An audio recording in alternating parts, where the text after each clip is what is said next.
Congratulations, you've discovered another meta egg. My name is Will Morgan, and this is your home for Easter egg culture, baby. And really, this is like a step further than just Easter eggs.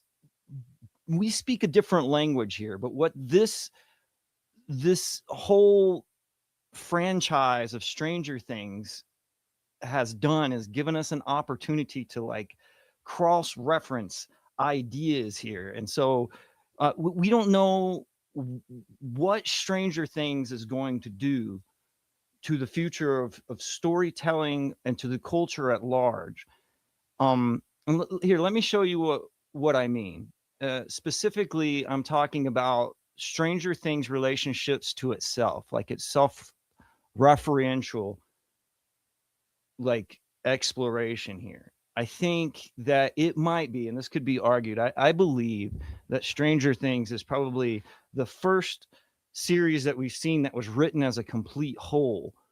And what that does is it makes it have like Easter eggs that are spread out through um, multiple seasons. And so things are referenced at the beginning that don't happen until the end.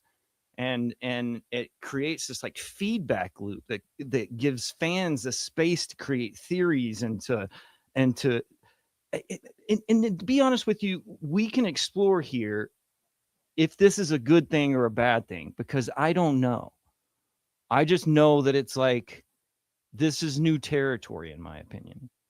And what I was specifically wanting to start with was the episode for the new Stranger Things in series 5, which is um just only dropped, I think, like 4 episodes, maybe. Yeah.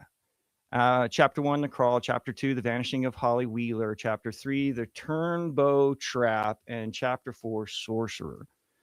Now, in Chapter 1, The Crawl, it starts with, I don't think that this is old footage. I think I would be more proud of this scene by these guys, the Duffer Brothers specifically, if this was footage that was taken when Will was younger, and then they didn't even show it until season 5. That would be way cooler. I mean, I hope you guys agree on that. But the main topic that I wanted to start with was the fact that Will pulls a gun on the Demogorgon at the very beginning of season 5 and shoots in this flashback from season 1.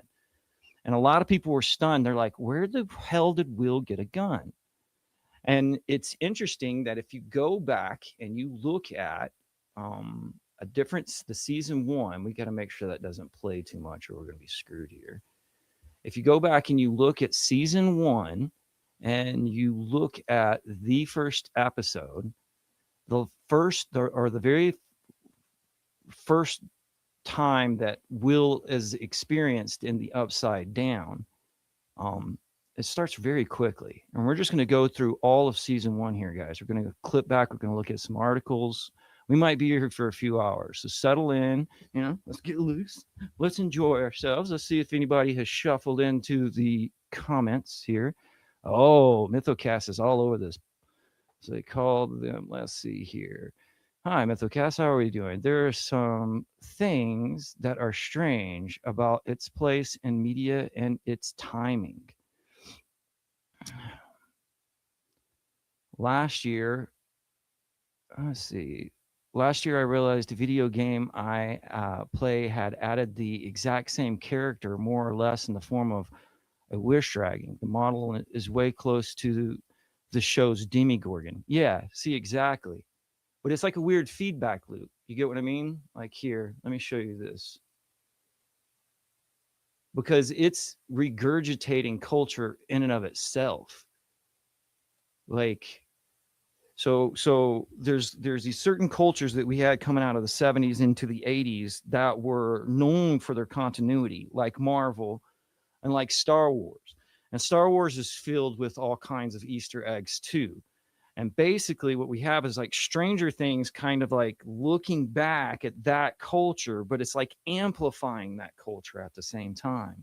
And it's kind of misleading because up to this point, people had explored these things like piece by piece. So you were looking at the Easter eggs that happened in season 1, and see, some people that I've been looking at online, because I basically went back and I watched all of season 1, and then I read a whole bunch of other people's like Easter eggs thing.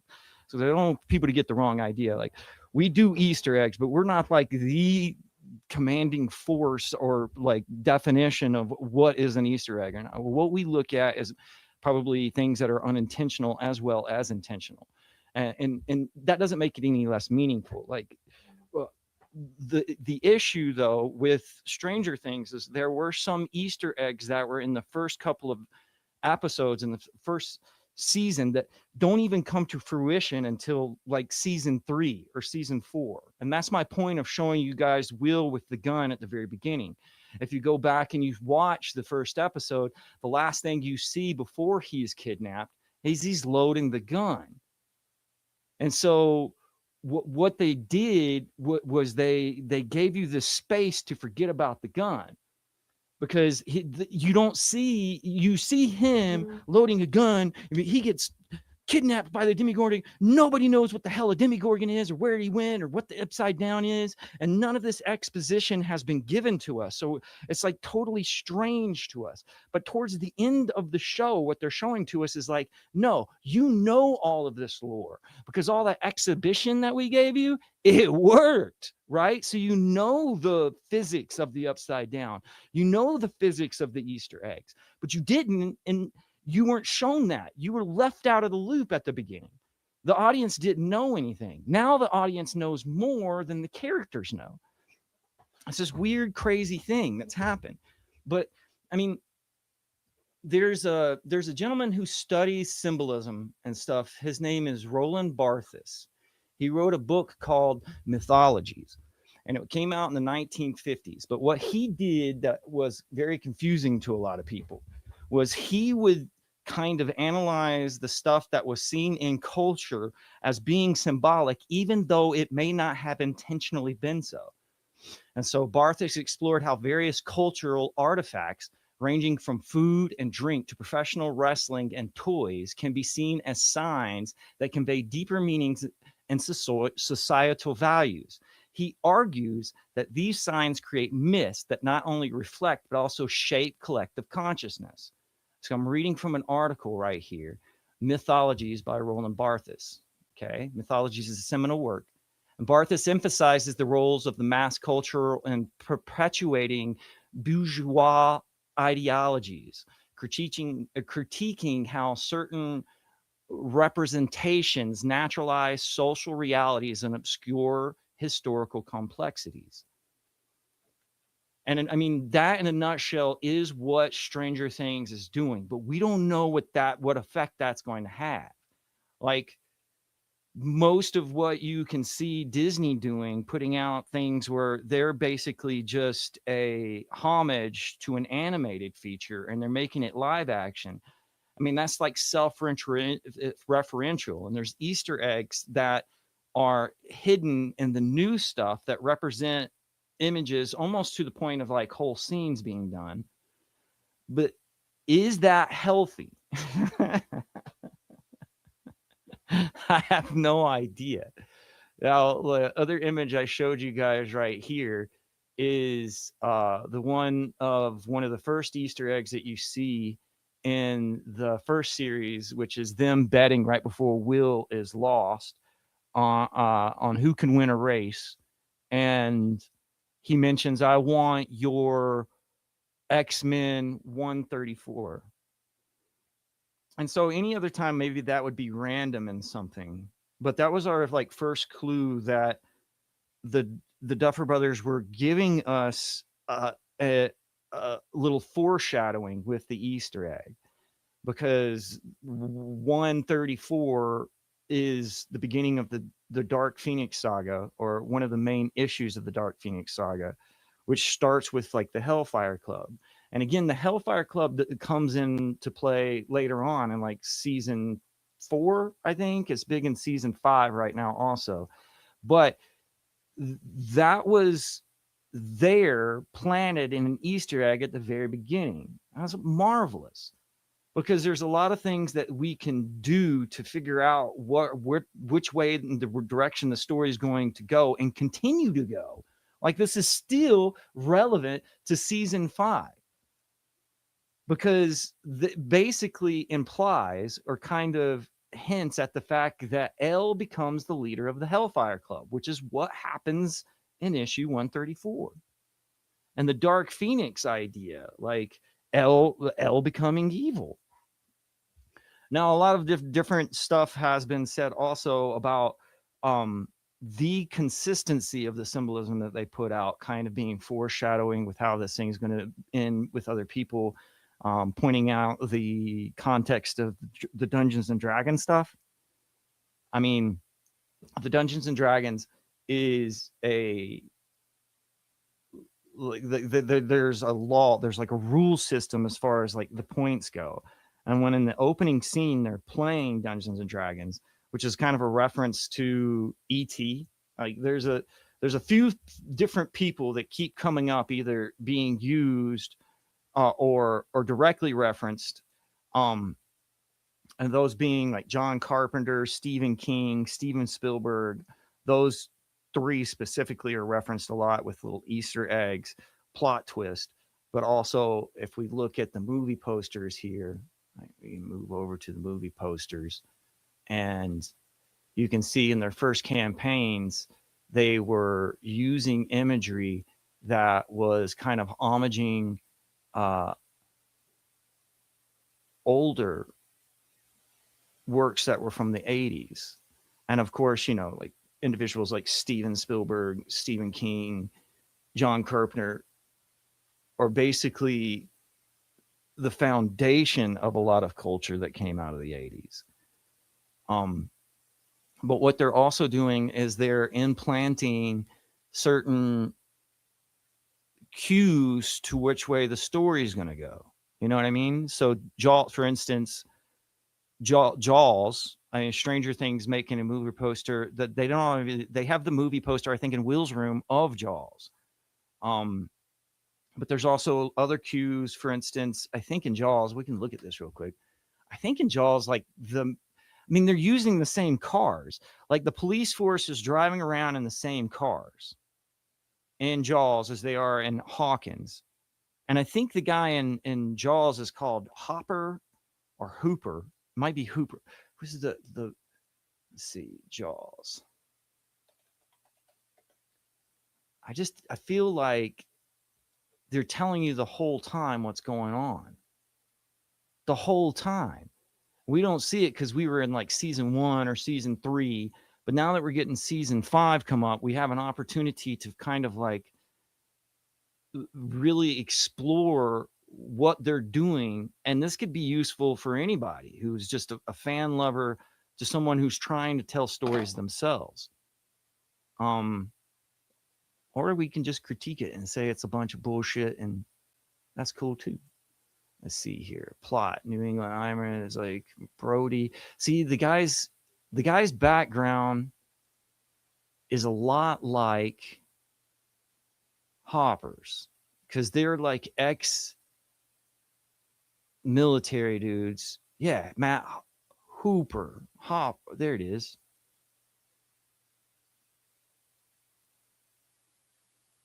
Okay.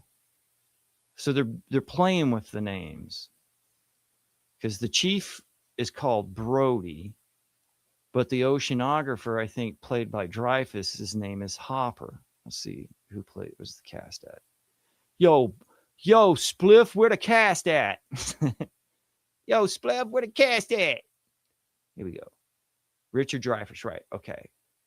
So it's not exact, but I bet you. Let's see, Stranger Things and Jaws.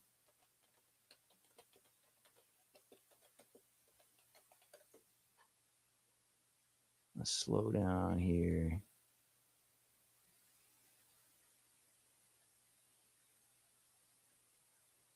It has the 80s blazer. He also, yeah, see? Jaws was the fourth. Okay, so let's see here.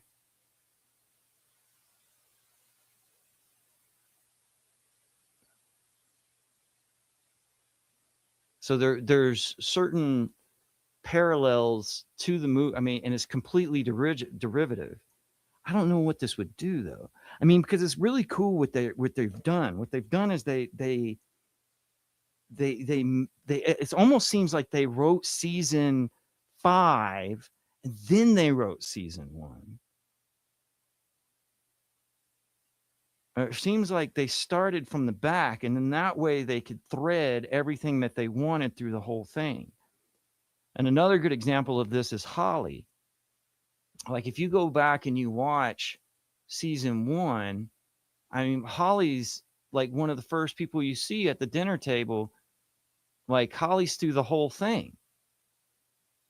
And Holly herself becomes like an Easter egg because when integral things were happening throughout the other seasons, you would see Holly there the whole time, but she's not the focus. And they do this again with Lucas's sister.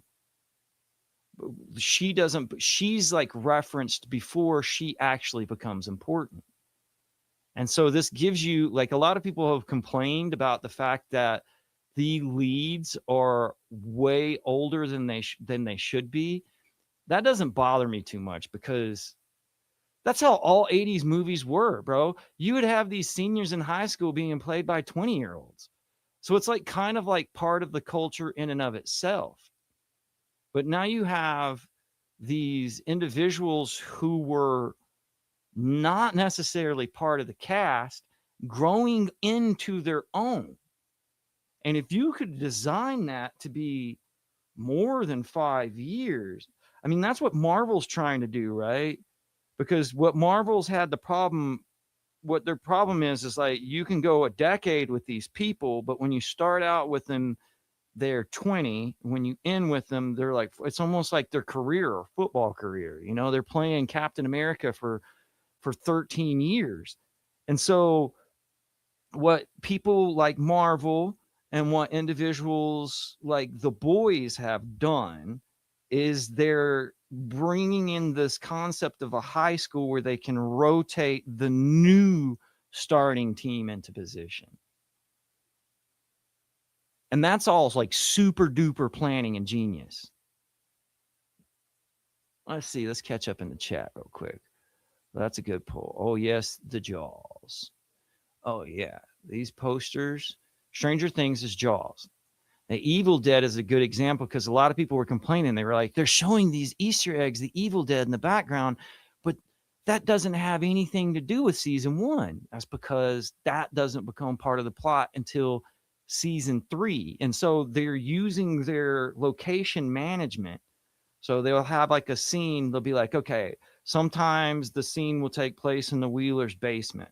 And they're placing the decorations around the Wheeler's basement for scenes that happen in the future, not in season 1. So even though there's things that happen in season 1 of the basement and the Wheelers, you'll see movie posters that won't make sense until another scene happens in season 5. And so they've not only planned the people's rotation into getting older, but they've also planned the rotation of the scenes and how they'll progress. It's fucking genius. I mean, it's fucking genius. We got the Stranger Things and Firestarter, the Nightmare on Elm Street, which really doesn't become an issue until later, but it was like dropped in the first season. Stranger Things and The Running Man, Stranger Things and Stand By Me. And that's kind of strengthened more because one of the episodes in season 1 is called The Body, and they walk along a railroad track. So the weirdo on Maple Street would be synonymous with Nightmare on Elm Street, right? Like that's basically what they're referencing. It says, on his way home from a friend's house, young Will sees something terrifying. Nearby, a sinister secret lurks in the depths of a government lab. The lab has been associated with aliens a lot. I mean, there's a lot of, let's see what we can find others finding here. Episode 1, The Vanishing of Will Byers, opening Dungeons and Dragons season mirrors ET's opening tabletop game scene and foreshadows the season's monster as the Demigorgon. And then there's also the reference of the Dungeons and Dragons being kind of a link that sets the whole rule book like a Rosetta Stone. And so if you look at the thumbnail of this episode, you might see one of the, tetrahedron dice or whatever they're called have a 20 on it. And so during that first scene of Stranger Things, when the kids are playing and fighting the Demigorgon and they drop the dice, there's a situation where they're like, is it a 20? Is it, they're trying to get the roll right. And so there is a theory out there that 11 and now her sister 8 would be a combination. Oh, and 1, I mean, that would be 20, right? So it's a dice roll, like the numbers of the individuals represent the dice roll. However, it's totally true that ET opens with Dungeons and Dragons, bro, because that's what people were doing back then. And then they hear the ET and then they call the ET a goblin. And then Stranger Things has used this whole connotation of the ET basically being represented as 11 over and over. In fact, they dress her up like Miss Piggy, just like they do ET. And then also in, like, I think the second season, which is more derivative around, or more kind of centered around Halloween, they have her dress in the Halloween costume that ET does. And of course, let's see here on Jaws. And the image I see is a faceless thing with teeth. See Jaws poster. All teeth, no face.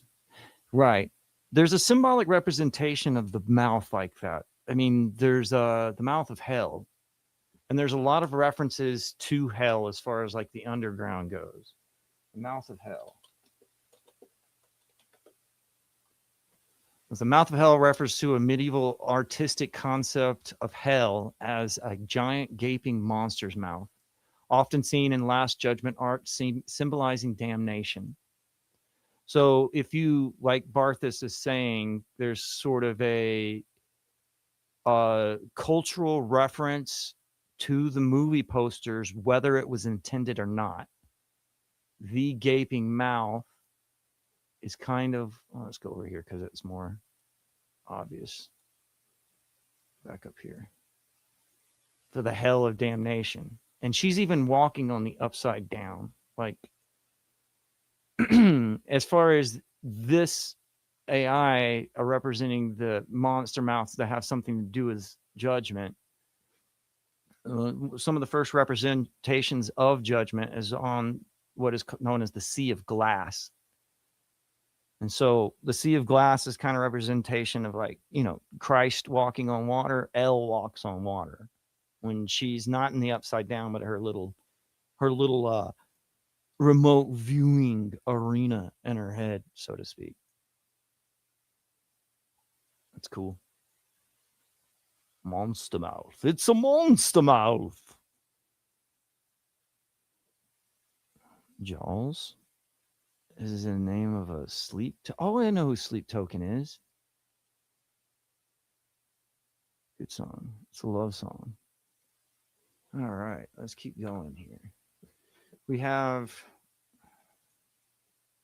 We're talking about the ET connections, the bike crash, and of course the bikes and the van, and her staying in the basement, and they're giving him, like, the whole thing is kind of based around ET. Elle is an alien. Government lab and elevator descent into the gate area evokes Close Encounters of the Third Kind and other 70s, 80s sci-fi where secret facilities hid contact with the unknown. And this goes into there's direct references to actual conspiracy theories, of course. One of those being the MK Ultra is directly referenced, right? Right. Of course, MK Ultra is not necessarily conspiracy theory because it's actually been proven in law courts, like it's a thing. There's offshoots of MK Ultra, sort of like the Montauk Project, that are considered to be controversial and or not true, incomplete and utter fiction. However, Stranger Things was actually under the running title of Montauk. So they're not hiding the fact that they know what the hell they're talking about. And they're also using little Easter eggs within. For instance, I bet you I can find it. The artichoke, I think his name is Dustin, Stranger Things. Dustin Artichoke, bro. Artichoke. Okay, so there it is. He's wearing the shirt that you can find online and buy, but it's called the, I don't know, Casterville Artichoke Festival. And he's wearing a lot of shirts that are, I'll admit, Days Random. Days Random is AF, bro. Days Random AF. And they're usually like different individuals that are, like, it's like a city, it's like a random, like, rural area shirt. I bet you if you look into Casterville, it would have something to do with MK Ultra. But what it has to do with the artichoke is if you look up MK Ultra, MK Ultra, yay! So MK Ultra, oh, that's a movie. Of course they made it into a movie. Of course, most movies symbolically or MK Ultrafied, anyways. Let's see. Let's say just look up MK Ultra and not movie. Okay, MK Ultra. MK Ultra was an illegal human experimentation program designed and undertaken by the U.S. Central Agency, or CIA, to develop procedures and identify drugs that could be used in altering human behavior. Now, if you, let's see, does it give you the history? Project Artichoke. Project Artichoke was a project developed and enacted by the U.S. Central Intelligence Agency for the purpose of researching methods of interrogation. Project Artichoke was succeeded by Project MK Ultra, and it actually had a predecessor called the Bluebird, I think. Here, let's see, Project Bluebird.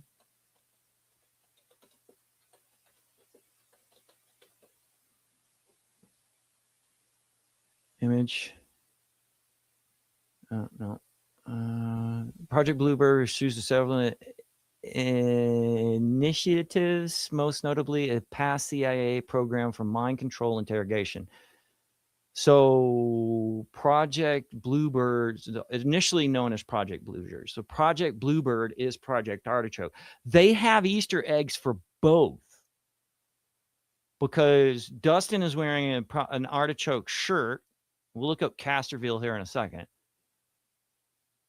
But also in the dumpster area in one of the episodes. And I would be using the episodes and just going through them like slowly, but I'm going to be honest with you, like Netflix is not conducive to that. Like there's no way to spiral through all of these and look through them quickly, or else that would be the format of how I would do this. This is the Weirdo on Maple Street, Lucas.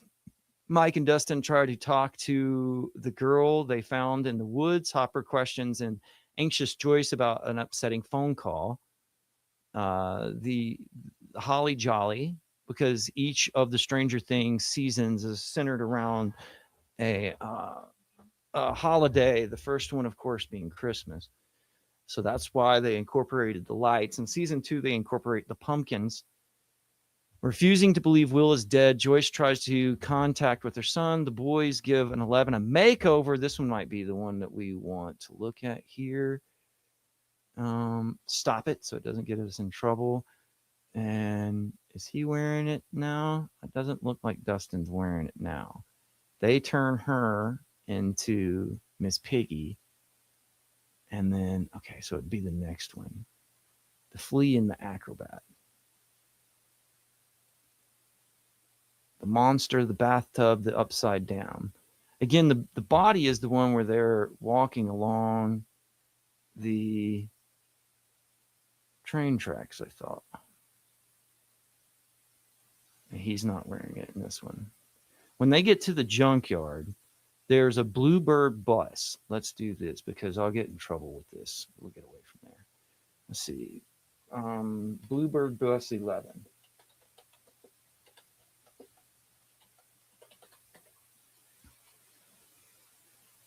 Stranger Things.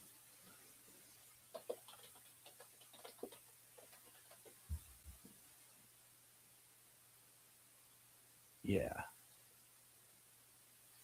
And there's certain scenes where all you see is 11 and the word bluebird. And so with the artichokes and with the bluebird reference, and with it being called Montauk, like conspiracy is implied. One of the things with Montauk that happens that's fascinating, and this actually will go back to X-Men too, because X-Men has used, whether intentionally or not, they have used points of Montauk in their storyline as well. So it's like Montauk is being referenced multiple times. And so Montauk sort of like influencing Weapon X, and then 11 is symbolically like referencing Weapon X also. Isn't that fascinating? And Bluebird Street is in the building right now. Blueberry Street. Bluebird Berry Street. Let's see. Those Will, what up? What up, dude? What up? What up? How you doing, babes? Let's see. Because there was an old joke, something about artichokes, 2 for 1. I don't know this joke, but it just makes me smile regardless. Let's see here. Because what happens is they are trying to use their compasses. If you guys remember, I'm kind of going to sit here to try to like remember the storylines with you so that we can kind of see how this thing fleshes out with their foreshadowing. Yeah, that's where she's on the train track. And then once they figure out that she was leading them in circles, their whole confrontation goes down around the Bluebird bus. And the Bluebird bus is used again later. It's fascinating, right? They're definitely giving. Yeah, there it is. Boom.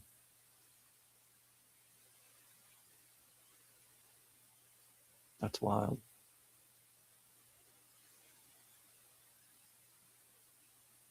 Bro, that's wild. So, one of the things that happens in the story of Montauk, let's see, Project Montauk. And you see, I've got my history's kind of giving me away here. Let's see here. This delves right into the 80s. So here, the individuals, it's been associated to a whole bunch of stuff.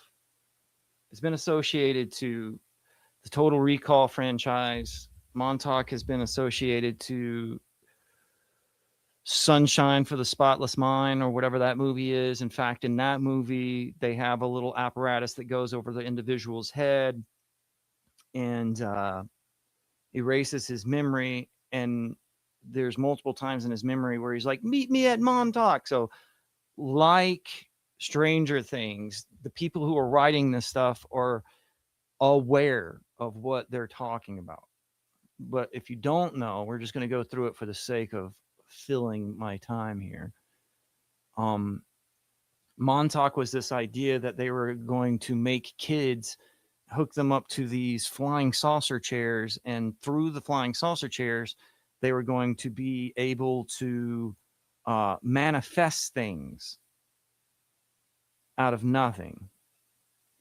And what happens is the kids are abused because they're using this form of like trauma induced expansion of the mind.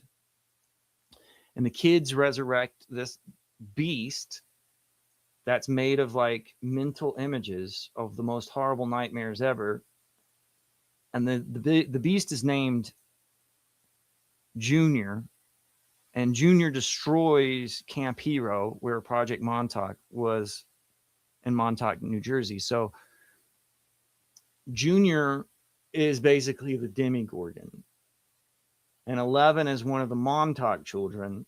who create this beast from another dimension. They've gone deeper and made it. But I mean, that's like the story of Montauk. The beast destroys Camp Hero, and Camp Hero is basically the Hawkins Electric Company, right? The Hawkins, and it's represented as a big arrow. Now, the thing is this is happening in the 80s. Like the whole story of Montauk is a little convoluted because there's time travel involved. However, it's developing at the same time that the actual story of Stranger Things is. And what's interesting is at the same time, and here we can go, I'm sure that we can go over here on YouTube and be fine. Oh, don't do that. No, don't do that. God. All right, let's see. Let's look for meta egg.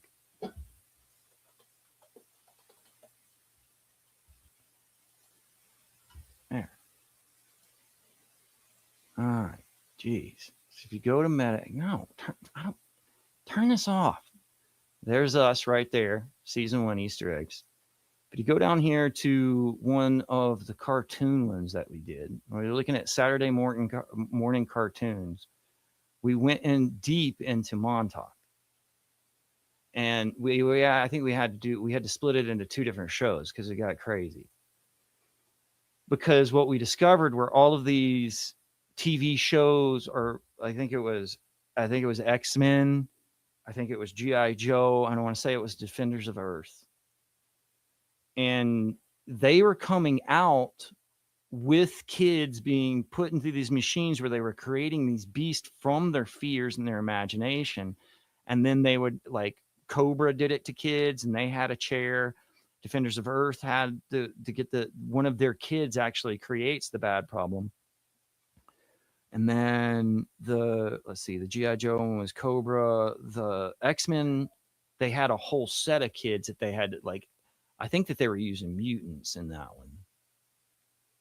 But most of them, except I think the X-Men, were around the same time period. So it wasn't, they're like examples of the Montauk story while the Montauk story was supposedly happening. And what's interesting about the Montauk story is the individuals who actually are telling the story are individuals who say they don't remember it happening until they watched a movie. Specifically, the movie is the Philadelphia Experiment.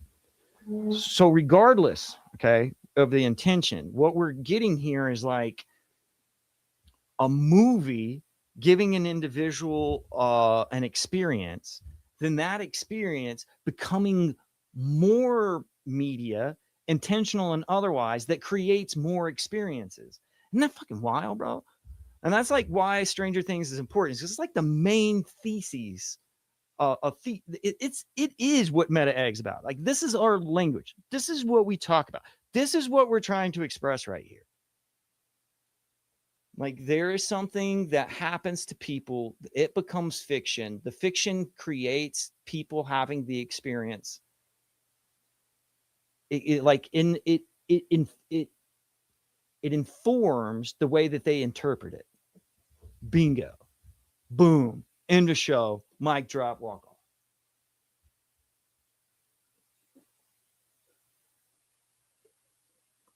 off. Goodness gracious, great balls of fire. Back on track. Let's see here. Will's bike crash and disappearance, snatch unseen, the horror movies, sci-fi, government lab and elevator descending. The whole lab thing has been associated to aliens, because aliens is the same thing with this corporate kind of like containment. It's a containment thing. Like, it's not really a horror movie; it's a containment movie, and they're trying. Okay, so the containment storyline of aliens that developed in the 70s and early 80s is like informative of Stranger Things also. And they're doing it really bad in the new season. I think that there's been multiple references to the scenes in Terminator or Alien 3 or Alien 2, Aliens, when she's like, You leave her alone, you bitch, or whatever. The point where Sigourney Weaver gets the young kid back. That's the Wheeler's mom, right? That's the Wheeler's mom. It happens multiple times. You leave them alone with Eleven and her friends and so forth. But they're not really. I don't think that I've seen the alien poster. Oh wait, there is an alien. Wait. Look. Let's see. Boom. That's aliens, right? And I guess like the whole feeding Will the eggs is directly that would be a direct like face hugger reference, right? The whole upside down looks like the aesthetic of Geiger or some shit. Demogorgon is the alien. So boom, yeah. See, are there any of these that we missed? They got the Stand By Me. This one, I don't think that there's a poster of Close Encounters of the Third Kind, but Close Encounters of the Third Kind is definitely like referenced. Here's another movie poster. That's definitely Close Encounters of the Third Kind, right? I don't think that there's one. I'm not sure if that's a reference, but this is again the Pumpkins. That's season 2. Just amazing, man. We're talking about 5 seasons. There's 99 posters, yo. 99 posters. Unbelievable. All right. So there's definitely alien references. The Weirdo on Maple Street kind of gives me Nightmare on Elm Street vibes. 11 stealing fries and wandering town channels the fish out of water vibe of ET. I mean, of course, it's ET reference all the way down. And then again with her wearing the Halloween costume in the second season. Mike's house is a safe hideout with kids sneaking food and clothes to 11 directly is ET. I mean, okay, episode 3 is Holly Jolly, little Holly Wheeler seeing lights and the that's not little Holly Wheeler seeing lights and the Demogorgon through in the wall echoes. Barry seeing otherworldly lights and being drawn toward them in Close Encounters of the Third Kind. Wait, boom! That's a wait.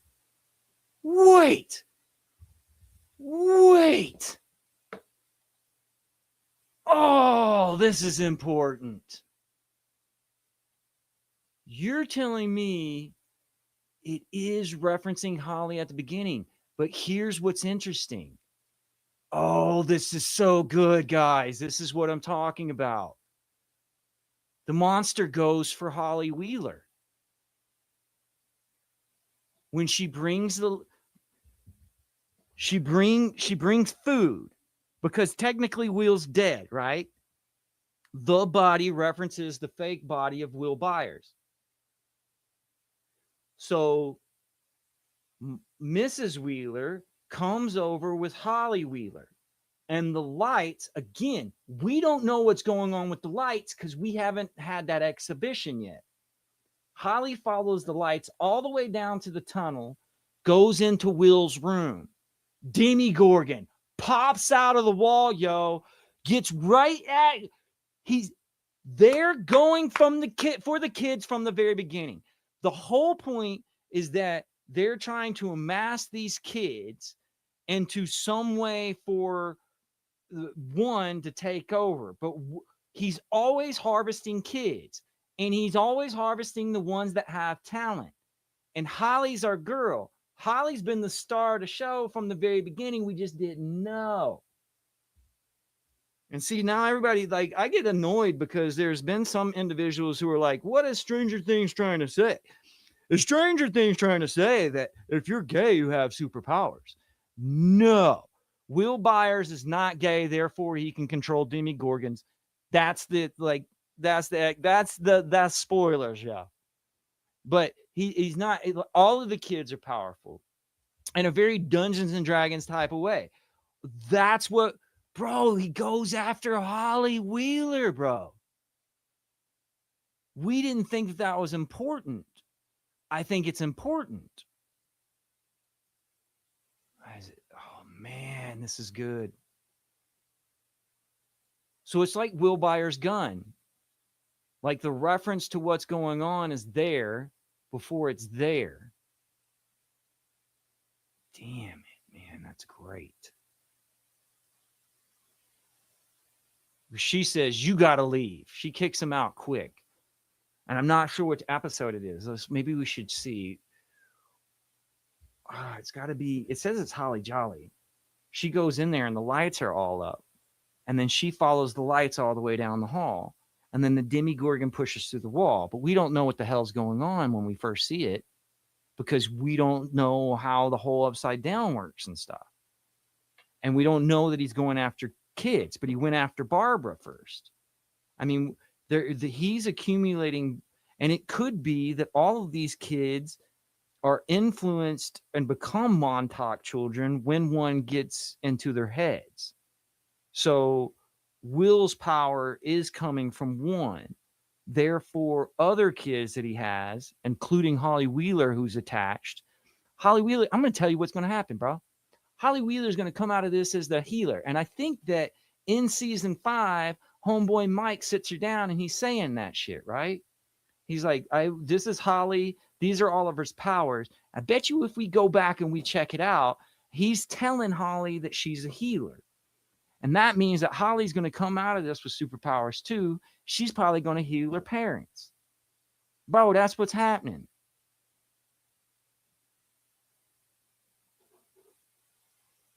Project Blueberry.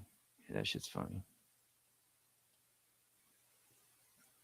Jesuit ritual mind control environments with constant repetition of torture and darkness. You're basically describing Stranger Things, right? Because they're using flashing lights. They're using the Christmas lights. And every time the lights flash, are they just mind controlling kids, bro? Because the whole culture of MK Ultra has become part of storytelling. If you guys watched the new Thunderbolts, they're controlling assassins with the flashings on their phones. Like, flashing and mind control are synonymous. But what you're doing is I don't know about the Jesuit ritual mind control, but you're raising the issue of the flashing lights, which I think is Montauk, is Stranger Things pulling a Montauk? Like, is it messing with kids? That's what I'm saying. Is this stuff healthy, bro? Hey, light up the light. If it's okay, if you think media is evil, guys. And I don't want you to hate me because I investigate media. I'm not promoting Stranger Things here. I mean, I am, but I'm not. Are these official posters? Yes, there's 99 posters. And I'll explain to you guys how to get the posters here in a second. Before you go to sleep. What? The mind control torture to wake your ass back up? Kanye's song, Flashing Lights. Yeah, it's a very good point. Flashing lights. Flashing lights. Oh, no. These are not, like, the fans put together their references. I'm going off of all the retro Stranger Thing posters, which is off of this fandom page here. And they've put them together like this as fans. They went and found the references. But if you go to Imp, now this is, one synchro mystic once told me that he follows Imp movie awards more than he follows the news. And I agree with him. Like, I'll wake up in the morning and I'll find out what movie posters are coming out, because sometimes, like, current events will sync with what's coming out. But you can see here, it will have all the new posters as they're dropped by the movies coming out. Supergirl's poster's out now, I guess. This is LA Firestorm. The Simpsons movie 2 is coming out. But you can also go up here and hit a browse of, there's a bunch of browse filters where you can do it by actor. You can look at an entire actor's film catalog, or you can do it by series and whatever. So if we go in here and look at Stranger Things, we get all of their official posters. And what they've done is very much, I don't know what Stranger Things Behind the Curtain is, but that's worth the view. They'll have them, it doesn't matter the season, all the seasons are put in together. So you can see how their campaigns have taken on the same thing as like what Mando does or what other series do. They'll add posters while the series coming out of the individuals, like each character in there. So Stranger Things 2 actually had a double batch where there was an upside down to each of the poster. So there's a poster and then the version of the poster and upside down, and that's contributed to there being like 99 versions. But now you can see in Stranger Things 5 that they've introduced the new characters, and that they've introduced, and see, it's all divided up. So there's oftentimes there'll be a description of the poster. If you click on the poster again, it'll tell you who it's associated to. So you can hit, say, like an actor like David Harbour, I think is how you spell his name. We might have to go here. We'll go by designers, actors, and then we'll go down to H. Where the fuck is H? Actors, H. And we'll look for Harbour here. David Harbour. Is it a David Harbour here? David Harbour? Is there a Mr. David Harbour here? Imp Movie Awards. Sometimes it's better just to search it. What? Oh, here it comes. There it goes. And then it will have everything the actor does. And now, why is this important? Because this gives you sort of, if you go into their collection of their stuff, you can see how their movies relate. The movies have a lot of information in it, and they want to relay that information into each of the movie posters so that a person can get a representation of the entire, geist of the movie through the movie poster. But what that does is it distills it down into what is like known in the magic community as a sigil. Movie posters are sigils, bro. And so if you compare, like, say, David Harbour here, you can see that, like, there was a parallel in his character as Harper that was coinciding with what he was making as he was making it. So, like, Thunderbolt's character, where he's like the Crimson Guard, he was busting out of Russian prisons parallel to what was going on in Stranger Things. So that's what we call like a sync. That right there is a meta Easter egg where it goes beyond intention, but it kind of creates a narrative that the character of the Crimson Guardian is the same as Harper. And it is the same as Hellboy. Like, there is some parallels to David Harbour being Hellboy, especially in the I mean, that's what the Upside Down is representing, right? Like this demon from another dimension that ends the world. And then that goes even deeper into, like, there's the Garden of Eden symbolism that has come into it through the season's progressions when the four gates have opened, and the whole idea of the four gates being the four rivers of Garden Eden, and one is like his own personal Adam who's creating this upside down world, starting with Hawkins, which is like the Garden of Eden, so to speak. But even though it's not intentional, Imp Movie Awards kind of gives you this way of like reading movie posters.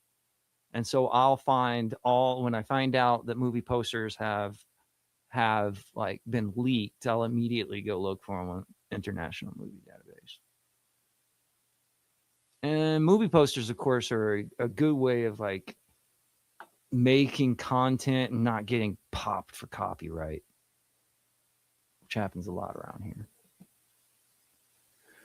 I mean, I'm not trying to. All right, the body. The episode title is a Stephen King nod, as mentioned above, and the teens finding a body deepens the Stand By Me parallels. A state trooper in the morgue reading King's Cujo as an open on-screen Stephen King Easter egg that Hopper even comments on. And I mean, I kind of feel like that's not even like, doesn't even come to fruition into the demo dogs in season 2. Let's see, where are we catching up here? I thought they were fan made. That's wild. Mind blowing. Yeah, word. I went to go see SpongeBob in 3D. So this series is their version of a magical ministry. I'm surprised they don't have trading cards, or do they? I mean, the posters kind of are trading cards in a while. That's what they kind of are. I mean, I don't, I don't know. Like, I don't know if I have an opinion on this stuff being good or bad. I'm hoping that what I can do is give you guys, I'm trying to create some sort of value that you guys understand. Like, if you study sync long enough, it kind of gives you a map of how to predict things that will happen in the future. Now, whether it's intentional or not, it's very possible that things that happen as far as the plot twist in Stranger Things, well, are going to happen in real life. That could be useful. But I mean, if you wanted to write some sort of derivative of Stranger Things, understanding how the mythology and all of that works as well.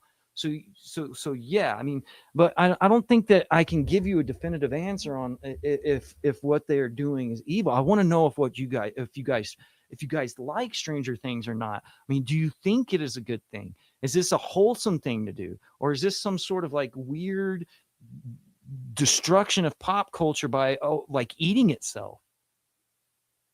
I know personally, I like Stranger Things because there was an endorphin kick. When I saw Will's gun at the very beginning, I was like, I've got to go through each season now, because I really wasn't paying attention. My main focus was not like each individual Easter egg. And that's not like really what I've done on like Meta Egg either. I'm not trying to be the Lord all be all of like you see these YouTube videos where they go 964 Easter eggs hidden within Stranger Things, but you don't get any meat out of that. I mean, you don't get the real magic of what the fuck's going on with this shit, because there's like when you mess with Easter eggs, when you're doing this thing, you're creating this magic shit that you might not have intended. And so people kind of need to be careful with this shit. Like, the things you create can come to be. Like, it's like our right as individuals who write words. We can create spells, bro.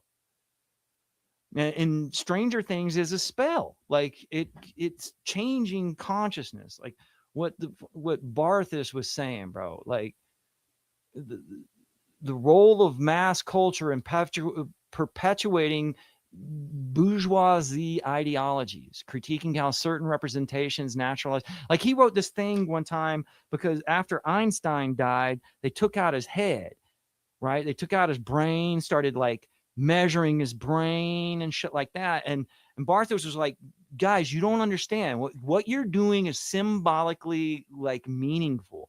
You're trying to put a quantifiable weight of mass to what was the worth of Einstein. You're like reducing stuff.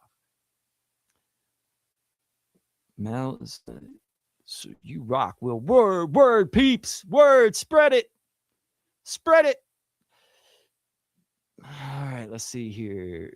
Let's see. Clickbait titles. Mass media spellbind. But it goes beyond like clickbait. Like, there's weird shit that's happened. Like, one of the very first like pop culture, and I think that this is relevant. This is certainly relevant. Let's go to the Shaver mysteries. Okay. So, Richard Shaver.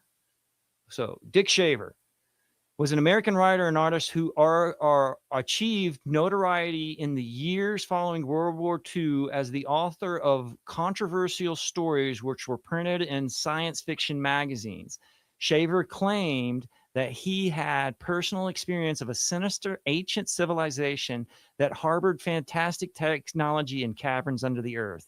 The controversy stemmed from the claim by Shaver and his editor and publisher, Ray Palmer. Again, Ray Palmer is the name of the atom in DC. So here's a man who basically like the whole culture of comic books were started basically from the Shaver mysteries, because there was this rag, a magazine that would do stories that would have pictures. I mean, it wouldn't be necessarily a comic book, but it would have Ray Palmer, the Shaver Misters created an increase in the circulation of the magazine. It made a boom, and it created all of these imitators that came after it. But it also impacted individuals who said it was true because they had experienced it the same as Shaver was claiming to have. Shaver was crazy, bro. Shaver like went nuts, started reading rocks and stuff like that. Does it matter? Like, his crazy story impacted people on a way that to the point where they said it had actually happened to them. Like, they were the proof that it was true. You get what I'm saying? And then that spawns off into other stories, but it was told from a crazy man. Like, it's not true. But it snapped into culture because it had underlying things that they subconsciously identified with. Says it's wait, what? I missed something. Mass he's like, see, it's crazy how all of a sudden everyone loved Master of Puppets by Metallica. I'm like, oh no, you like Metallica? I see. Laugh my, but no, that's true though. Like, fashion does that weird shit. Like, they really haven't done a good job of showing the representation of fashion in the 80s and Stranger Things. However, the way that all of a sudden things caught on to where everybody was part of that whole, like, they saw that clothing choice as representation of their identity. And so everybody jumps on, say, like the skinny jeans or the big jeans or whatever. But it's wild because you yourself might fall into that and want that and like that, and then later on you go back and you're looking and you're like, what the fuck was I thinking on? Like, why was it not attractive to me now? Well, how does fashion work, bro? Like, how is this mass thing of everybody being on the same page?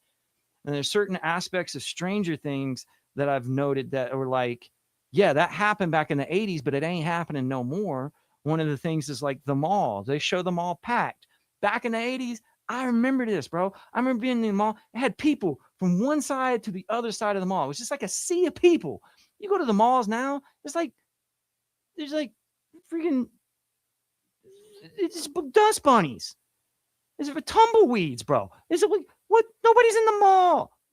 The movie theaters are the same way. They show them go and break into a movie theater, which gives a great place for Easter eggs because there's all these movie posters of the movies that they're referencing in the show. And like, the place is packed and the audience is interacting with the theater. And I think that that's what's happening in the 70s. I think that was happening in the 80s. But I don't think the cultures of individuals now are within that fashion. You know what I mean? Like, they don't see it the same way. Was the new thing, the ST mode, blown up? I can't remember. I haven't watched it. Comic books, the papers of propaganda prophecy.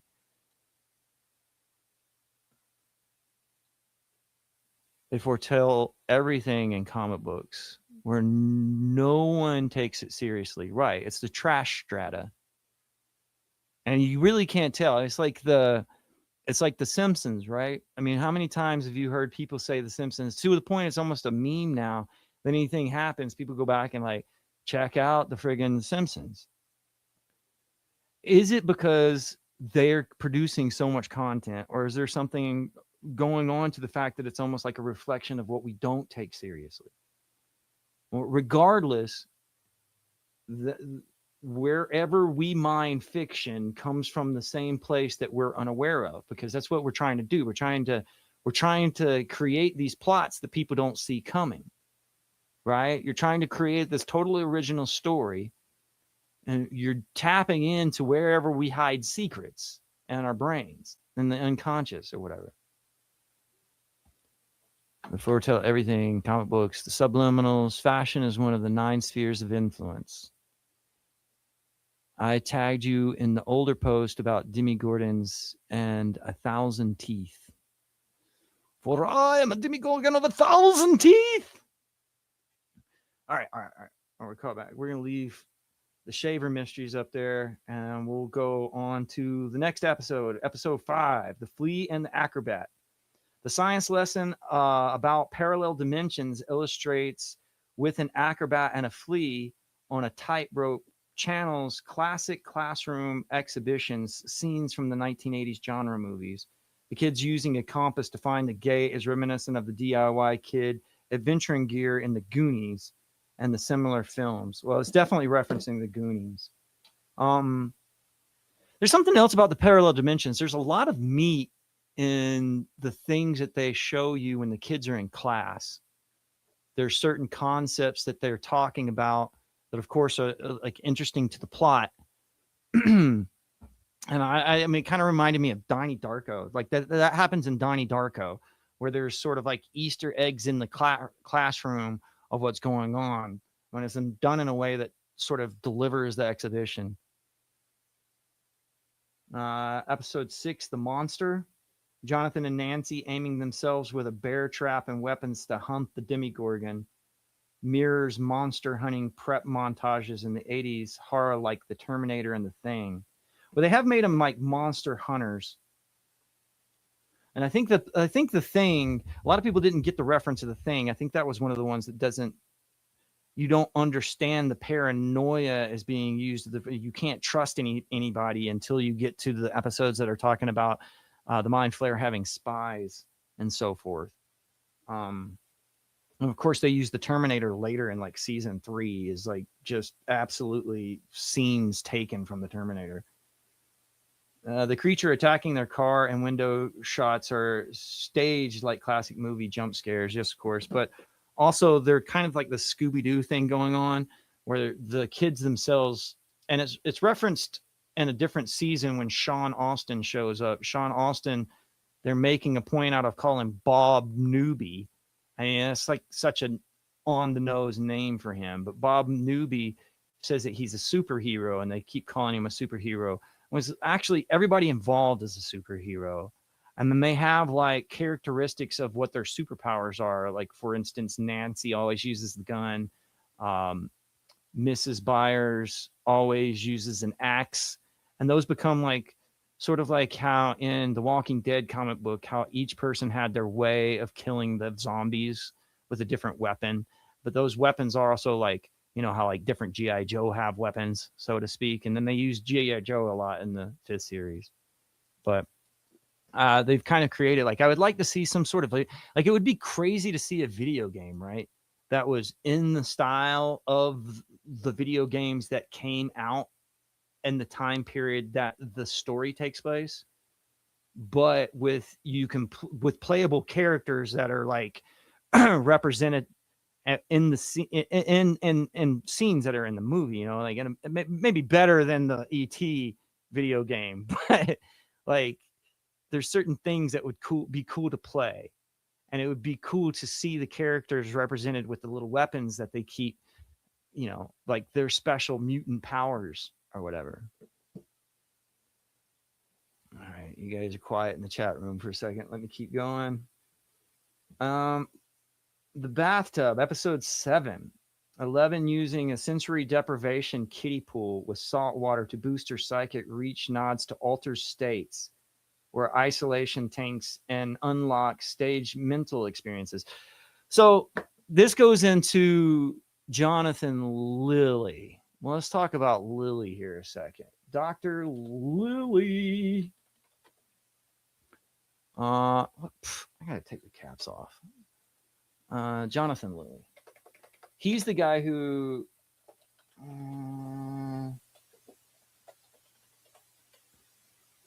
He is John C. Lilly. Jonathan Cunningham Lilly was an American physician, neuroscientist, psychoanalyst, psychonaut, philosopher, writer, and inventor. He was a member of the group of counterculture thinkers that included Timothy Leary, Baba Ram Dass, and Werner Earnhardt.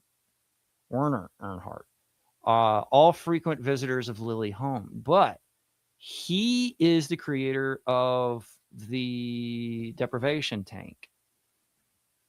Now, they're referencing altered states here, but you got to understand that altered states is basically just a ripoff of John C. Lilly's work. Lilly used ketamine, and he had himself on this trigger of ketamine,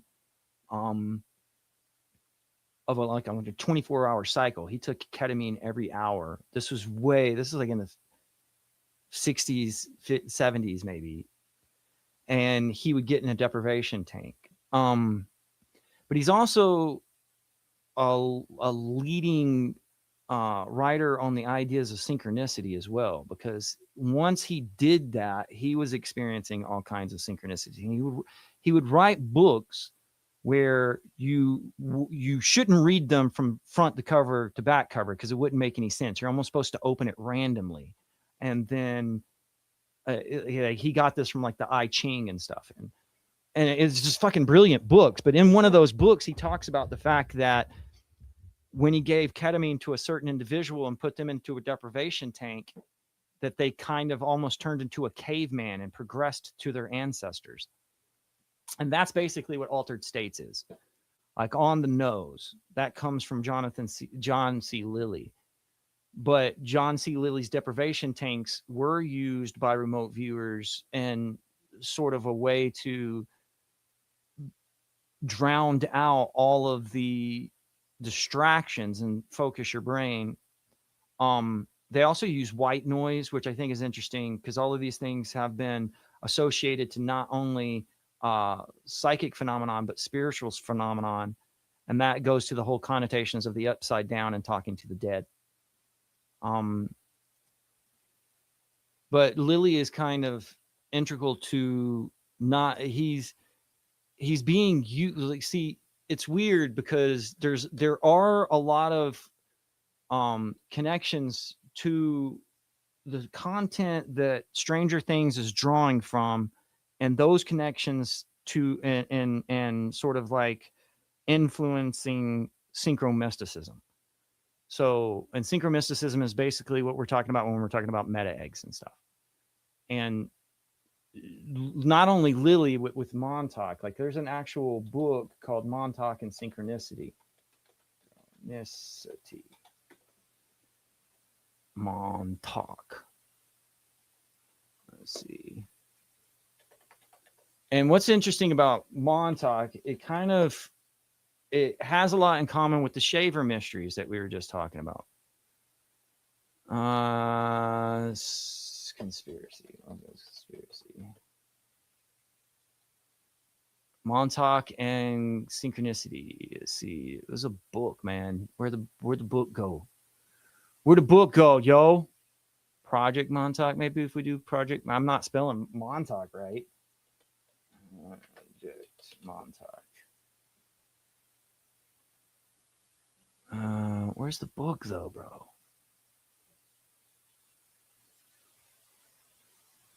No, man, I'm telling you, there's one specifically about synchronicity and Montauk. And I know that there's a sync kid out there who's like absolutely obsessed with this concept. And he thinks that there's a lot of things in Montauk that are true. But again, like we're talking about the Shaver mysteries. We're talking about a thing that a guy said that he happened to him, and then people respond to it, and then it itself becomes culture. It's crazy. Okay. Project Montauk and Synchronicity. I can't remember the writer. Oh, there it is. I know the cover. I'd know that cover anywhere. Montauk Revisited. Adventures in Synchronicity. Boom. Isn't that nuts, bro? Like Stranger Things is dabbling with synchromysticism. I don't know if it's intentional, but it's not what's being on. That's not what's being said on YouTube. Like what we get on YouTube is like watered down synchromysticism, right? I don't think I'm worried about it. What I'm interested in is if it has an effect. Like, will Stranger Things somehow become true or something? Like, oh man, we talked about a lot of stuff already. Let's keep going. Montauk. What is that? Maybe I shouldn't have turned that off. I read that. Montauk Stranger Things.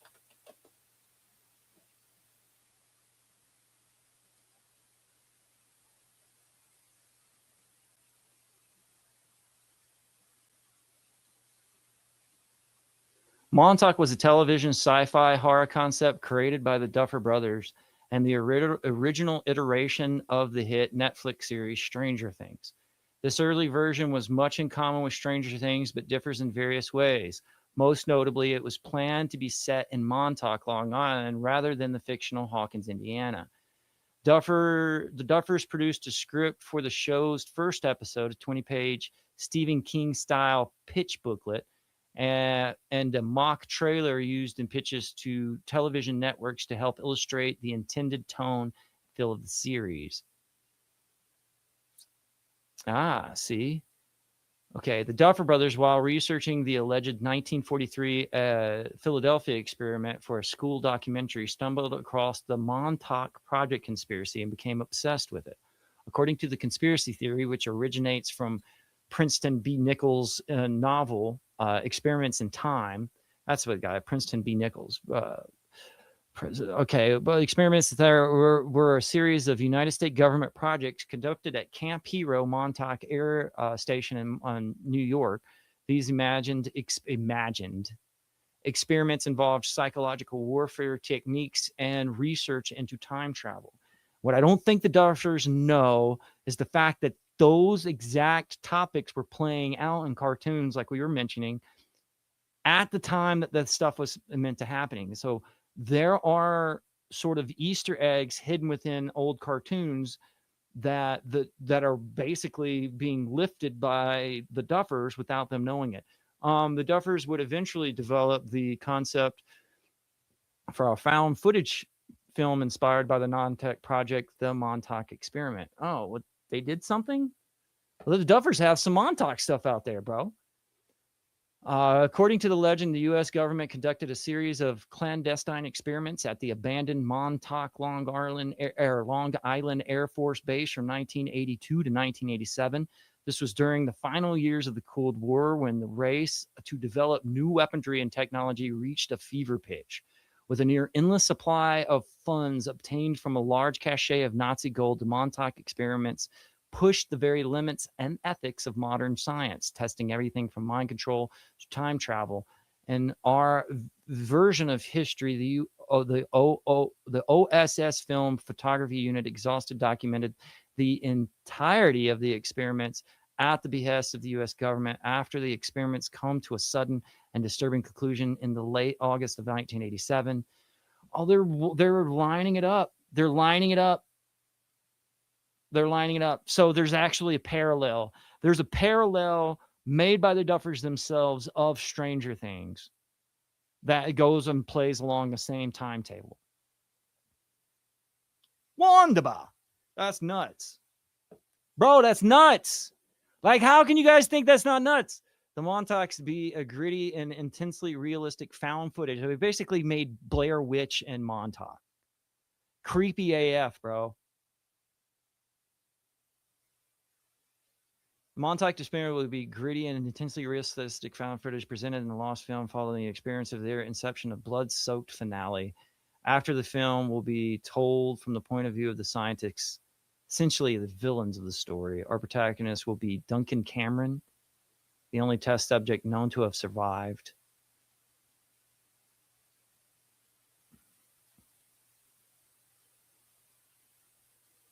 The long line seems to have been specifically inspiration for experiments in time, even including a version of the character Duncan Cameron in the novel. Duncan, who possesses psychic abilities, accidentally unleashes a beast from his subconscious upon Montauk. The parallels 11 unleashing the Demogorgon in Stranger Things 1.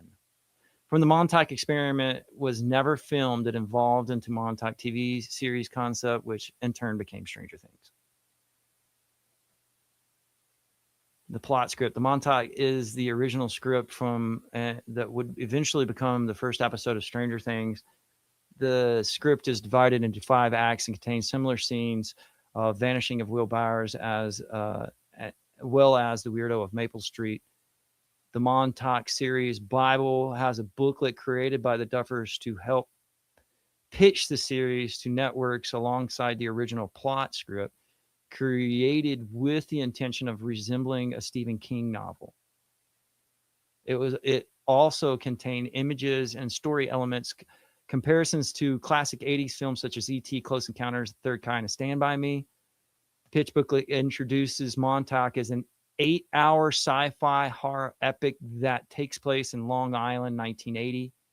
The show is described as a love letter to the golden age of Stephen King, or Steven Spielberg and Stephen King. I mean, that's basically what Stranger Things is. A basic outline to the show's original plot is provided along with short character descriptions. The booklet cover was created by editing a paperback cover of Stephen King's novel Firestarter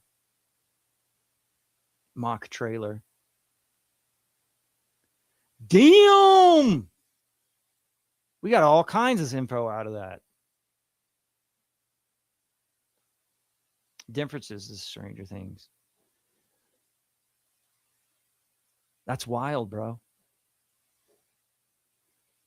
All right, let me catch up in the chat here. Oh, we're way behind, huh? Let's see. Third book is Pyramids of Pyramid Exploration. Yeah. Montauk. Yo, Black Magic. Okay. All right. What's the new thing that ST Miller's? I can't remember. Harvest Watch. No, oh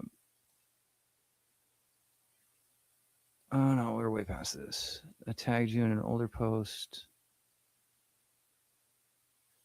This is great. Oh, let's read all the compliments. This is great. I don't have to watch it. Haha, not a fan, but the dark materials are fascinating. Oh, yeah. This info is more interesting and valuable to me anyways. I'm not into kids acting. Yeah, that's a problem because it's nothing but kids acting. And they're really like putting these kids in the situation for 5 years. So you have little kids that are like eating baby food at the beginning of the series, and now they're the main stars. Their whole childhood has been Stranger Things, bro. Yeah, Black Magic. Yeah, I don't think you're a fan of the show. Montauk. Now I must know, guys. I'm so glad to see you popping up in here, Joe. I don't know where the book went. It's intentional. Well, that's we've basically proved that. That's book 2 in the series as well. Hey, Mythos. The third book is this Pyramids of Montauk Exploration into Consciousness. And I think Synchronicity was my favorite one out of the bunch. But I remember reading a bunch. And like I said, there's a guy out there, Christopher Hunter Myers. That guy is like, he has notes on this shit, on where he believes the whole Montauk thing was true. Let's see, I'll find it. My point is, it doesn't matter because the relationship to it in pop culture is crazy. It's just crazy. Like, even down to the Camp Hero is known for its antenna array. And I believe that it's in with, I can't remember. I think it might be Defenders of Earth. The G.I. Joe one. They use an exact replica of the antenna array. So you're like that. I mean, what if Montauk is so real that it influenced, you know what I'm saying, the fiction at the time? Like, hear me out, hear me out. You know what I'm saying? Like it somehow leaked into reality. I mean, that's what we're dealing with, whether it be the Richard Saver mysteries or individuals like Whitley Strieber, who wrote the book about aliens abducting him. Well, he basically becomes part of his one of his own stories. And they're not good story. I mean, I'm not dishing Whitley Strieber. I'm not necessarily saying he's a great writer either. But or like it's a trope almost. It's just weird. It's weird how fiction serves a function though. Like that's the main thesis that I'm going on. I find it sinky that Welcome to Derry also aired during the final seasons of Stranger Things, when it's basically like Stranger Things is a ripoff, as we seen, of the Stephen King's idea of Derry in the first place. And so it's like continuing on the arc of the same. It's almost like you can draw direct lineage between the two. Let's see. And it was co-written by Peter Moon. He then released this after the Black. Oh yeah, Moon's important to UFO researchers, but he's also an Orgone energy. Like Peter Moon, I will get into that later. There's a lot of weird stuff about Moon. There's a lot of different books to be interested in by him. However, he was one of the main, well, how would you say, distributors of the Montauk idea. Um, this book sounds spicy. Oh, bro. You have no idea. Interesting. And of course, you can see how it has affected other things. That's the main point here. Book 1, The Montauk Project, Experiments in Time. Book 2, Montauk Revisited, Adventures in Synchronicity. Book 3, Pyramids, Montauk Explorations in Consciousness. Book 4, The Black Sun, Montauk's Nazi-Tibetan Connection. It's so crazy. I mean, book 5 is called Stranger Things. Let's see. Look, Stephen King. So these guys went deep on this topic, like super deep, to where they were actually making the footage. I didn't know. I mean, I was just attaching it to Stranger Things. I had no idea, and I knew that Stranger Things was called Montauk, but I mean, I had no idea, bro. I didn't know that they had actually made like a Blair Witch version of Montauk, and I'm surprised I haven't heard about it or seen it. This came out in 2009 by Peter Moon, preceding the books. The Montauk Book of the Living instead of the Book of the Dead by Peter Moon. Interesting concept. I didn't know about that. From what I have heard, the Montauk Project was legit, and the incident of the facility in New York, which created the Demogorgon mythos, is also true. Okay. I mean, this is the thing. Like, this would go to my theory about the stuff like bleeding into fiction with, and then perhaps our obsession with. So it's like the Shaver mysteries. Yeah, we say the Shaver mysteries are not true because they came from a crazy person, but does it matter? It still had an impact on culture.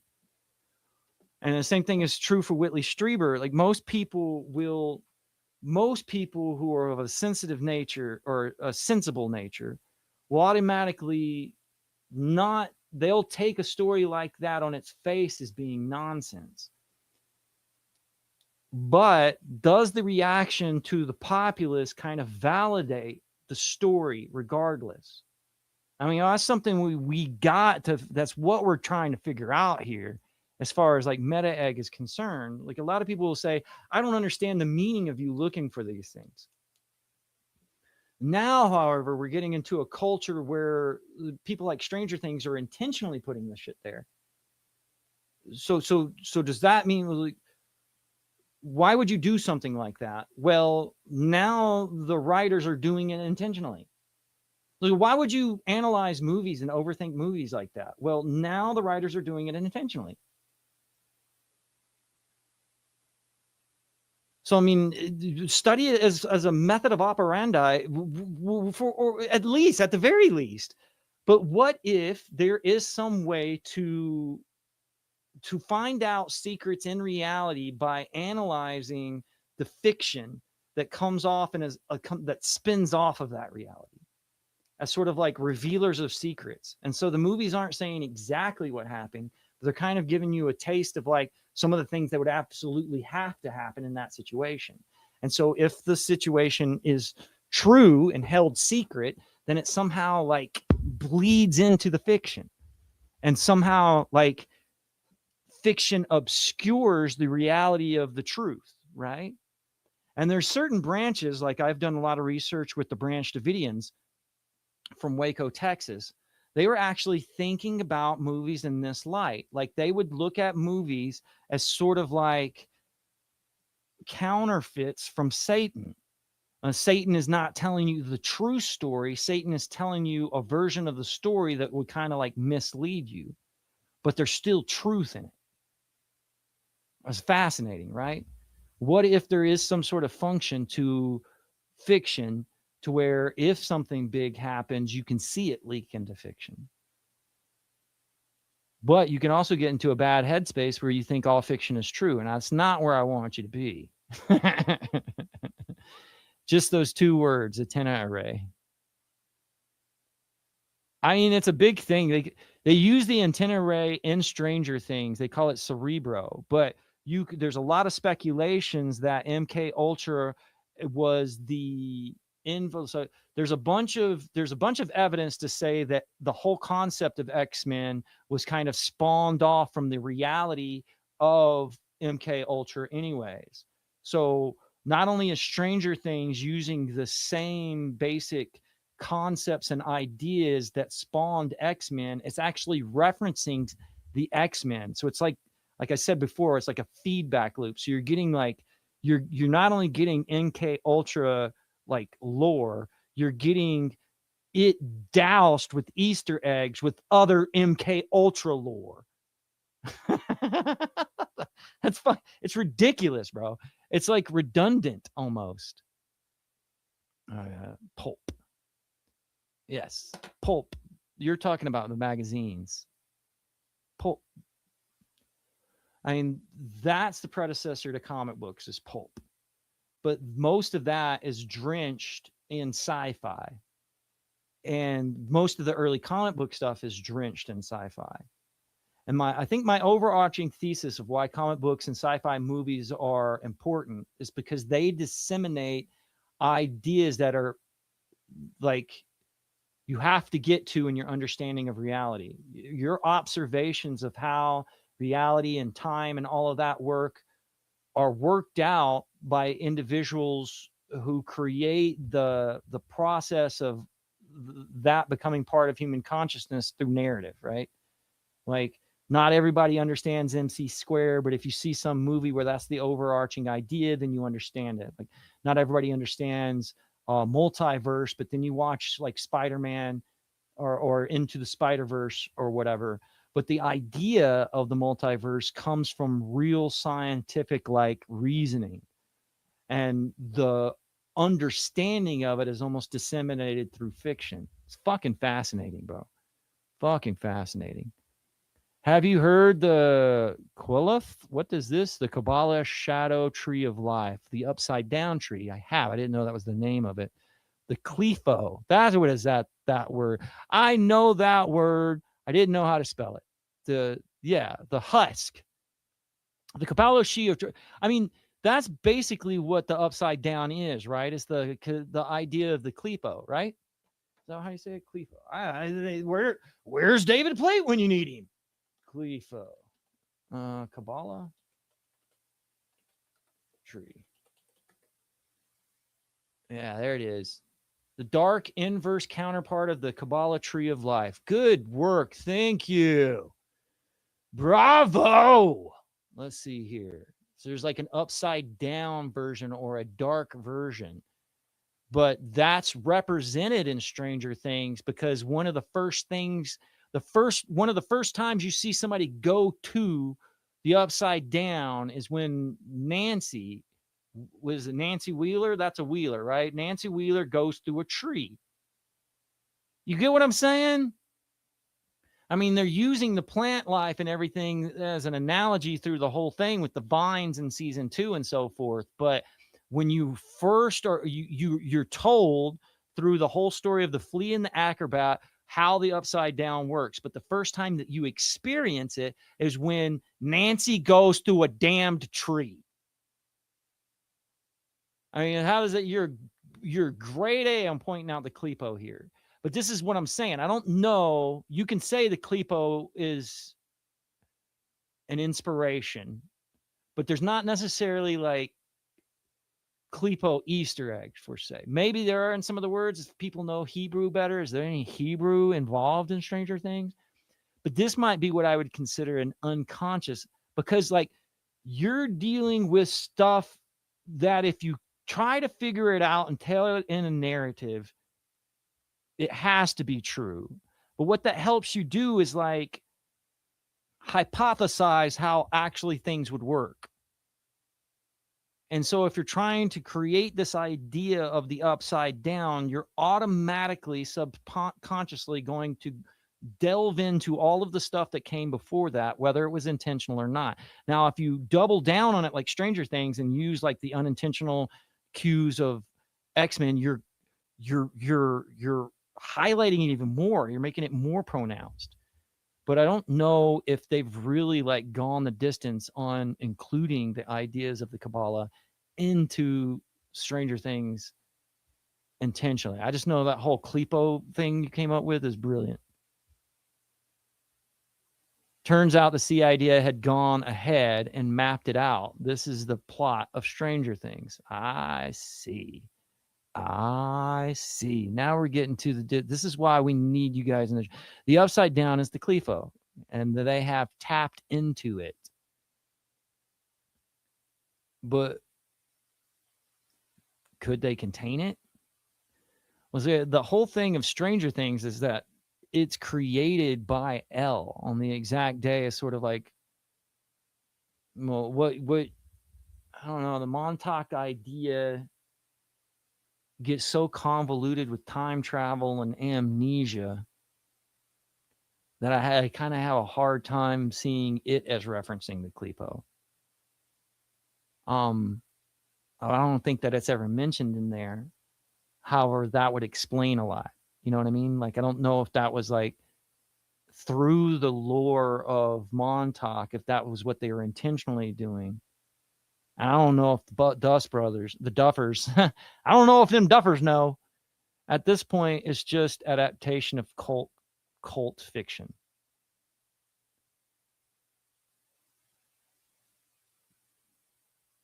I mean, I don't think that is, it's just.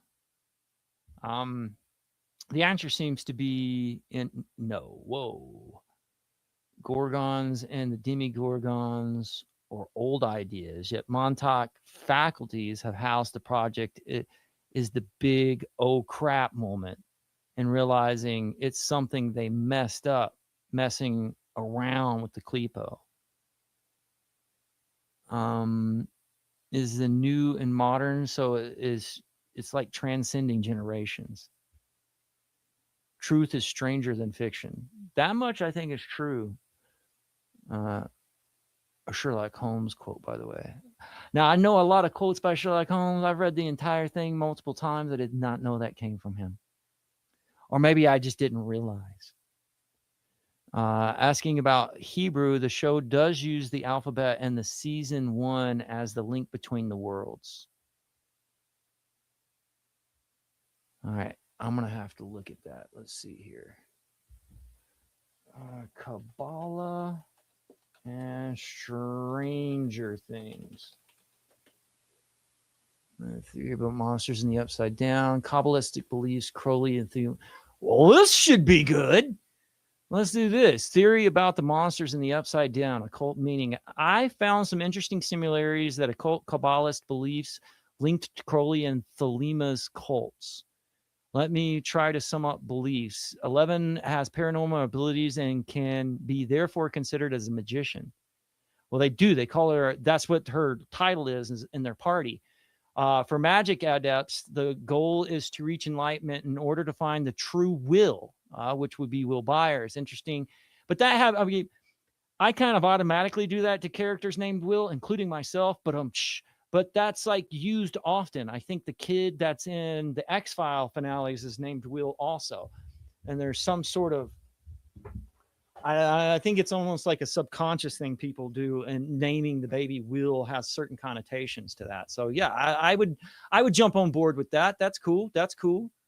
Let's see. Will's opposing the fake dead. Interesting. Every character on the show are determined to find the true Will as opposed to the fake dead body. Who is this? Kyle Lim on Reddit. Bro, go off, homies. The Kleepo is often called like the husk, right? So it's like the husk of the bodies. And that's taken in like season 3 when he's taken over Max's boy. There's sort of a Gollum-esque whole aspect to multiple elements of Stranger Things. So that's interesting. Woo! All right, I'm a stretch. We're getting in it. All right, love under will. Love is the low, love under will. Love upside under will. That's it. Love upside down will. The upside down will. Love upside under. Now in the abyss lies an entity called Chorazon. Yeah, he comes up a lot and is associated to other things. He's often called the Beast. I think there's multiple references to Beast and bears. He's also called the Gatekeeper, which would make sense. And there's a prevent the unprepared magicians from crossing the abyss.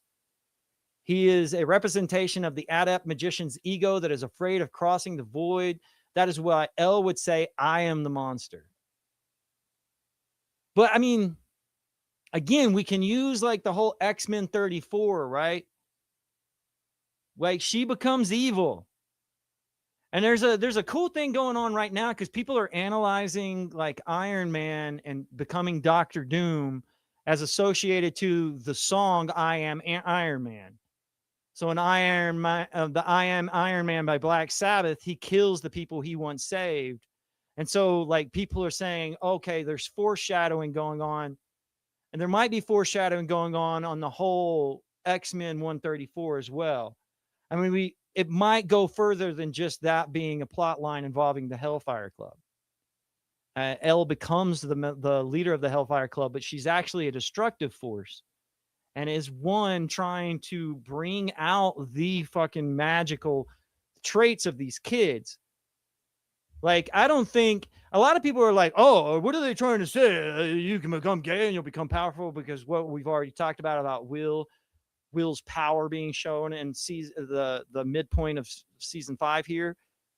But that's like, what if one is doing that? He's bringing out all of these magic powers in from these kids, but for them to be sort of his army, you know, like creating the obstacle for the acolyte magician or whatnot. But is also a gate himself. This gate is also an access to a reverse manifestation of our world, an evil dark where there is only decay, what Elle calls the upside down, and what we'll call the Kleepo. Kilpo. Cleef, I don't know how to pronounce that. It's weird Hebrew words. I love messing with Hebrew, but I don't pretend to even speak English correctly. The mage must defeat the beast by accepting destroy his ego by becoming a non-being and allowing him to travel to the upper parts of the path of enlightenment. That would explain why Elle disappears when she faces the monster. However, I am not sure if it means she successfully defeated him and became a master of the temple, or he defeated. Okay, so this is somebody writing off of. See, it's so fascinating to see people trying to figure this shit out in the first season. and that they don't have all the answers yet. That was awesome. Okay. All right. All right. All right.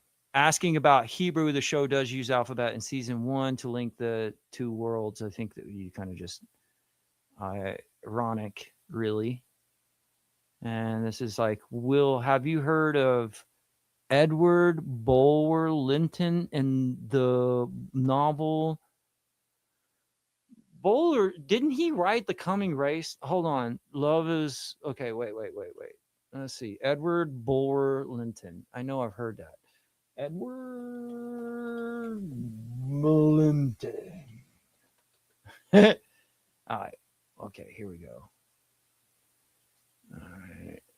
Was an English writer and politician. He was served a Whig member of the Parliament from 1831 to 1841. See, that's right there. Evidence. If anybody says that we've only ever had two parties, then what is a fucking Whig?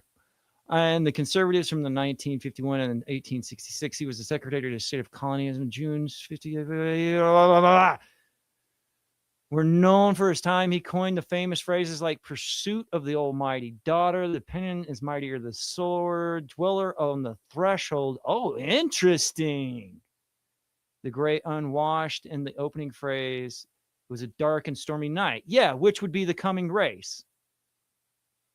Okay, yeah, I've messed with this guy a little bit, but what you're referencing is Ziani. I don't know what Ziani is, so let's go down and check what's going on here and if it's a good lead or not. Works, novels. Falkland, Pelma, The Dassault, Clifford, the last days. God, this guy wrote, man, without cell phones, people get so much done. All right, here we go, right here. Is an 1842 novel by Linton, a story of love and occult aspirations by way of framing device. The author says, It's so chanced that some year ago in my younger days, whether of authorship of life, I felt the desire to make myself acquainted with the true origins and tenets of the singular sect known as the name of the Rosicrucians. Okay, so what are we dealing with here, Blueberry? Talk to me. Love is the low under will. Love under will. Love is the law. Love upside under will. Upside down. Okay, so plot. As anyone who's lived since the Chaldean civilization, he is a Rosicrucian brother that cannot fall in love without losing his power of immortality. However, he falls in love with Viola Pisani, a promising young opera singer from Naples who is the daughter of Pisani, an Italian violinist.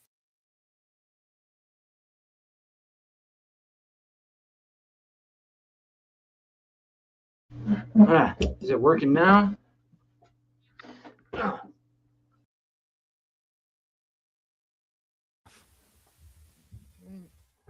It's working now. Let me make sure it's on my settings. Okay, we should be good. We should be good. Let's see. The daughter of Pisania, the English gentleman that loves Viola, is decipher about promising marriage and then renounces his love to pursue occult studies. Okay. Wikipedia sucks. It's deep in magic. Oh, I see. Well, have you ever read The Coming Race? Race. And I think that there could be some connections here to it's for real. The Coming Race was basically the whole start of the Nazis and the Vril Society, which would be linked to Hellboy and the whole thing. So like through Harbor, we could have a link through the Stranger Things whole lore. And then the ideas of Linton. Linton seems to have been very inspirational to most of the magical societies at the end of the Victorian age, huh? Let's see here.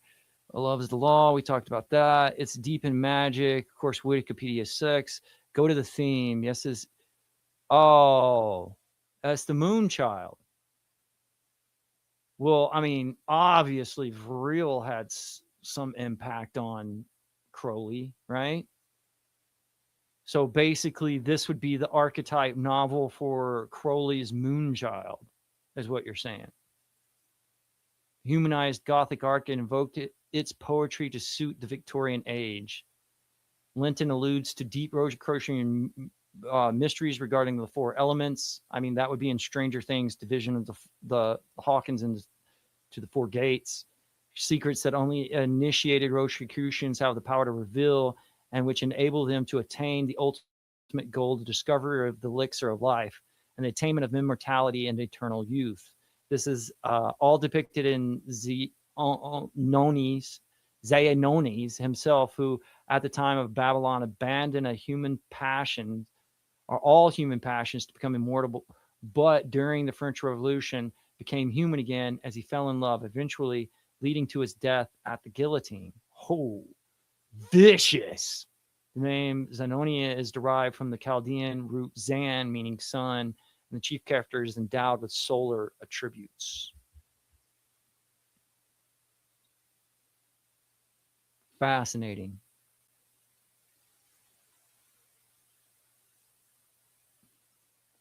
It is Zaoni's ultimate sacrifice that would give Linton's friend Charles Dickens an idea to how to end A Tale of Two Cities. Fascinating. And when David Bowie made a list of 100 books that had changed his life, he included it.